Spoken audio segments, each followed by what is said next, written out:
It came as a pretty big surprise. After all, it had been since 1964 and the release of the Daytona that we hadn't seen a new release from Rolex. The Yacht-Master was intended to be a luxury watch geared towards being a statement piece rather than a purpose-built tool watch. The most standout feature of this particular model is its slick three-dimensional bezel design, with raised numerals and indices featuring a mirror-polished finish, and the lower background having a more muted micro-blasted finish to it. First launching in gold as the reference 16628, the new Rolex model used the same triplock screw-down crown mechanism as the Submariner. However, it was only rated as water-resistant to 100 meters. That said, if you have any wild machinations of taking a solid gold wristwatch over 100 meters below the surface, you've got bigger problems than the dive rating of your watch.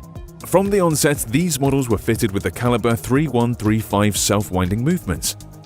In 1994, Rolex decided to mix things up a bit, rolling out more compact sizes of the Yacht-Master in a mid-sized 35mm and a 29mm ladies, sticking with gold as the case metal of choice. Given their choice sizes, it was the Rolex Calibers 2135 providing power in these models, a relatively uneventful addition to the collection in the grand scheme of things.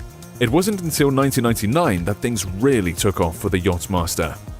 This was the year it was unveiled in steel with a platinum bezel, a combination Rolex refers to as Rolesium, and in an instant the Yacht-Master became the hot Rolex of the moment, seeing the same kind of scarcity, waiting lists and high secondary market pricing we've been seeing lately with the steel Daytona and new Pepsi GMT Master 2.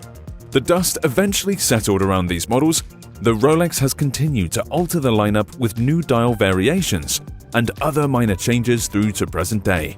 A two-tone steel and gold roll saw model was released in 2005. Somewhere along the line, the mid-size model grew from 35mm to 37mm, a welcome change for many, and further dial variations were added to the 40mm steel and platinum model, including a killer dark rhodium grey sunburst dial with light blue accents. The most recent and noteworthy shift with the Yacht-Master arrived in 2015, and it has since trickled down to other Rolex models. I'm referring to the one thing we never expected to see from Rolex, the offering of a factory rubber strap.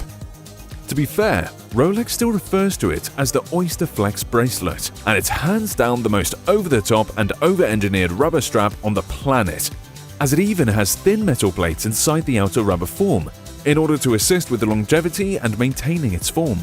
It's the success of the Oyster Flex strap on the Ever-Rose Yacht-Master that eventually led us to seeing it integrated into the ceramic Daytona lineup not long thereafter. And to this day, the combination of the black strap on the Ever-Rose case with a black bezel makes the reference 116655 Yacht-Master an incredibly appealing piece overall.